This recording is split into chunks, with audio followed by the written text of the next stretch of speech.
Көлбаев боюнча такыр сүйлөгөнгө не стоит.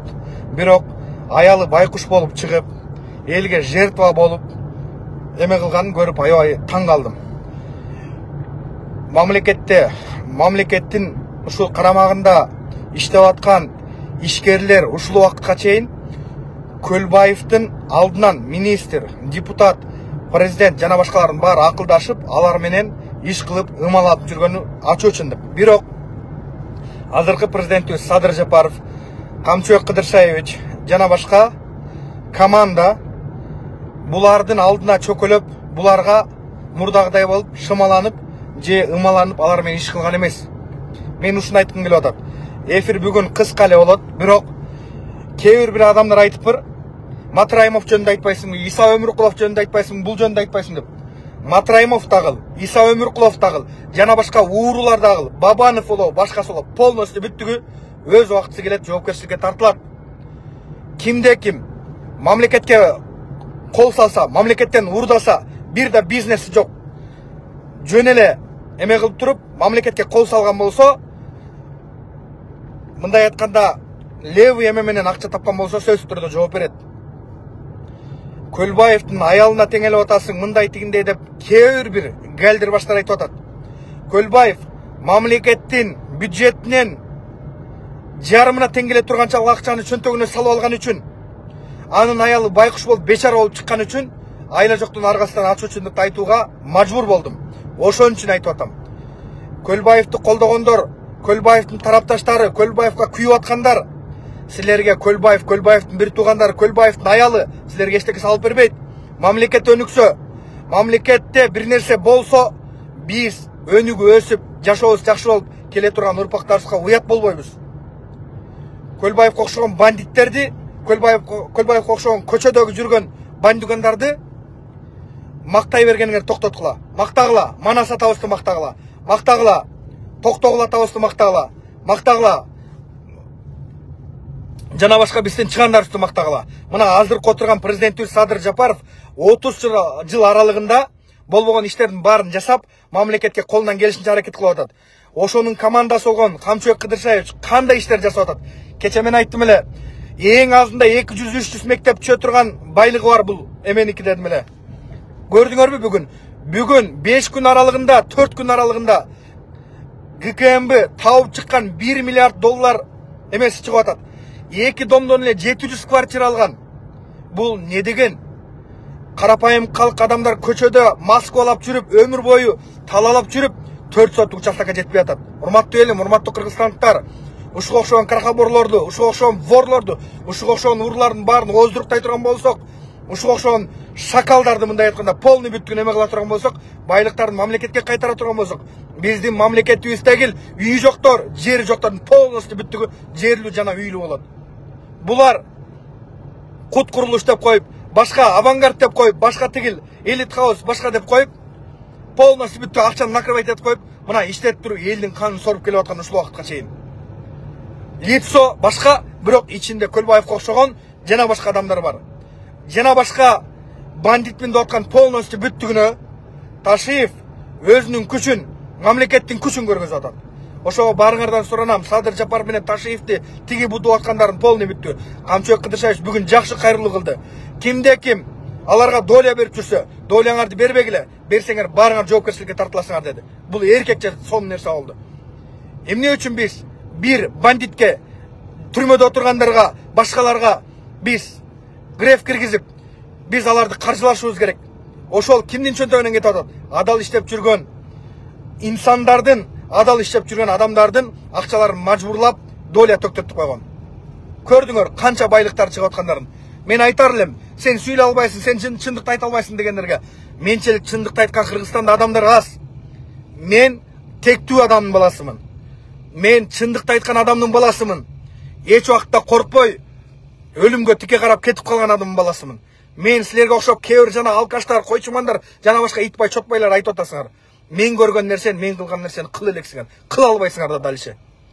Мен жанагыл тигил жасалма генерал эмесмин. Калп эле, короче, кыйкыр өкүрүп туранын эптеп пиар кылып туруп монтип өзүм монткенде. Мен саясатка барбайм. Барайын деген оюм да жок, ниетим да жок. Болгону эки инсанды Садыр Жапаров менен Ташиевди мен колдоп атам. Буларды мен колдойм. Анткени мамлекетке кызмат кылып атат. Канча деген жерлер жасалып атат. 30 жылда болбогон полностью бүттүк жумуштардын баарын кылып атат. Мына өзүңөр карагыла. Эс алуучу борборлар ачылып атат, жана башкалар ачылып атат.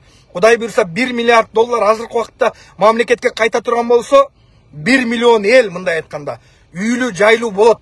Ошолорго жете турганчалык дүйнө мына Көлбаевдин бир адам чөнтөгүндө турган. Биринчиден айтып коеюн, Көлбаевдин балдары болобу, Көлбаевдин тигилер болобу, башкалар болобу, мен так айтып коеюн. Мен көчөдө жүргөн бир жөнөкөй бир адамдардан эмесмин. Биринчиден. Экинчиден, мен силерден корко турган адам эмесмин. Мен дагы ошончолук аркамда турган, үстүмдө турган бир Кудайым, аркамда турган адам да бар. Мен эч кимден коркпойм, корккон эмесмин. Жана айткан сөзүм бүттүгүнө жооп берем. Ворсуңбу? Кысып туруп, тойлобой, кайфовать этпей, байлык жыйнабай, вор бол. Вор боло албайсыңбы? Чыныгы уруу боло албайсыңбы? Тынч жаша. Убакытта берилген. Саясат карлашып кетти. Полностью бүтүн катастрофа кылды. Бүттүн көрүп турабыз. Бардыгын көрүп турабыз. Бизде эл билбеген секретный, жеткиликтүү маалыматтар да бар. Ошо урматтуу элим, урматтуу кыргызстандыктар, баарыңар кайдыгер карабагыла. Биригели Садыр Жапаров менен Ташиев 30 жылда мамлекетти тоноп койгон аферист уруулардын полный бүттүгүн ооздуруктайт. Полный бүттүгүн кустурат. Силер каалап аткан, силер ушундай болсун, баягылардын бардыгын ошо жоопкерчиликке тартсын деп аткан, мына экинчи этабы башталып атат. Кудай буйрса, экинчи этабы жакын арада бүтпөйт. 1 жылдан ашык убакытта бүтөт. Үчүнчүсү дагы бир канча жылга сүрөт. Кудай буйрса, Кудай кааласа, мамлекетти тоногон Иса Өмүркуловго окшогон, мамлекетти тоногон Албек Ибрагимовго окшогон, мамлекетти тоногон Атамбаевго окшогон, жана башка Раушан Гейге окшогон полностью бүттүк жоопкерчиликке тартылат. Раушандын кечеги көрдүңөр, байлыктарын мен чыгардым. 300 миллион долларлык байлыгы бар мунуку. Полностью бүттүгү мамлекетке кайтарылсын. Мамлекет өнүксүн, өссүн. Садыр Жапаров менен Ташиев эл үчүн иштеп атканына карапайым калк сезип атат. Не деген гана нерселерди салып атат. Ошого баарыңарды айтам, бириккиле, бирге турган убакыт келди. Ушул эки адамды жалгызтыратпай, ушул эки адамды колдой турган, коргой турган убакыт келди. Баарыбыз бир жакадан баш, бир жеңинен кол чыгарып, бир туунун астына биригели. Каяктагы саясатчы, МПО жана башка батыштын балтектерине ишенбегиле. Жана Балтабай бир нерсе деген жүрөт, Тилекмат Хүренов жүрөт, мисалда хрендерчи. Аларчы бирөөдүн жазып бергенин окуйт. Мен мына тегерегимде эчтеке жок.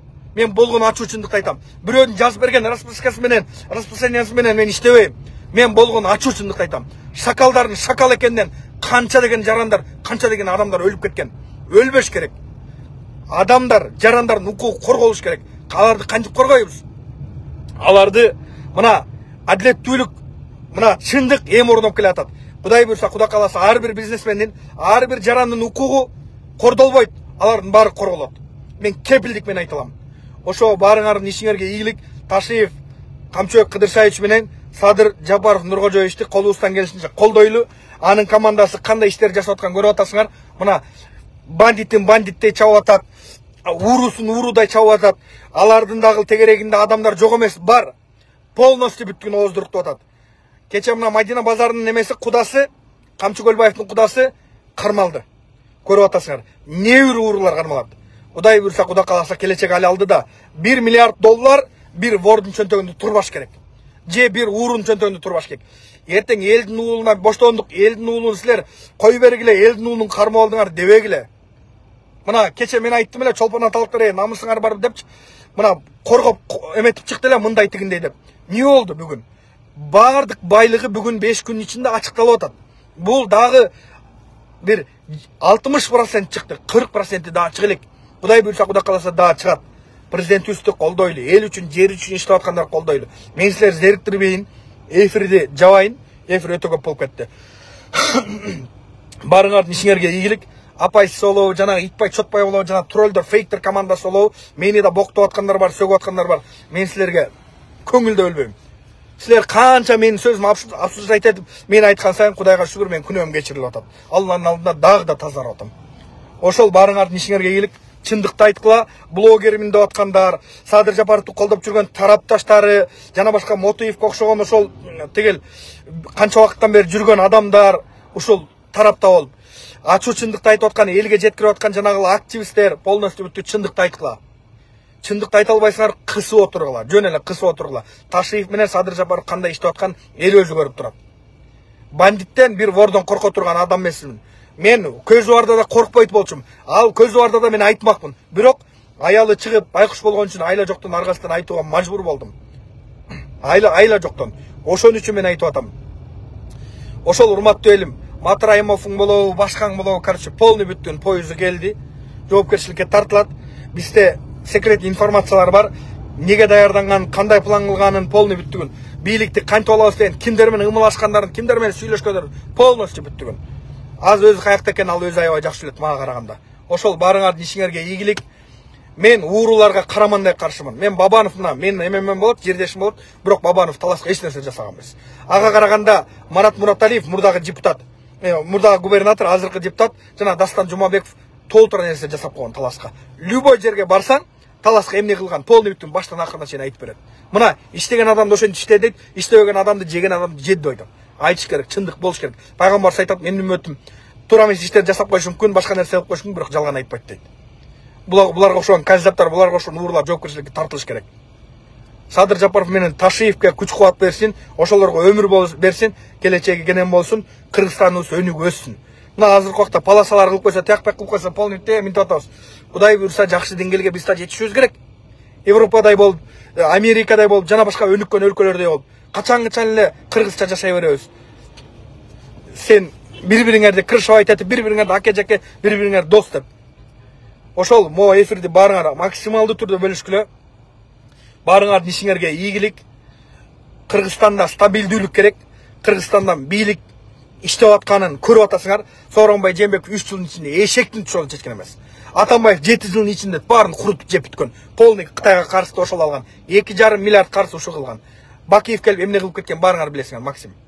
Акаевдикин айтпай эле коеюн. Ошол барыңардын ишиңерге ийгилик. Ассаламу алейкум. Көрүшкөнчө.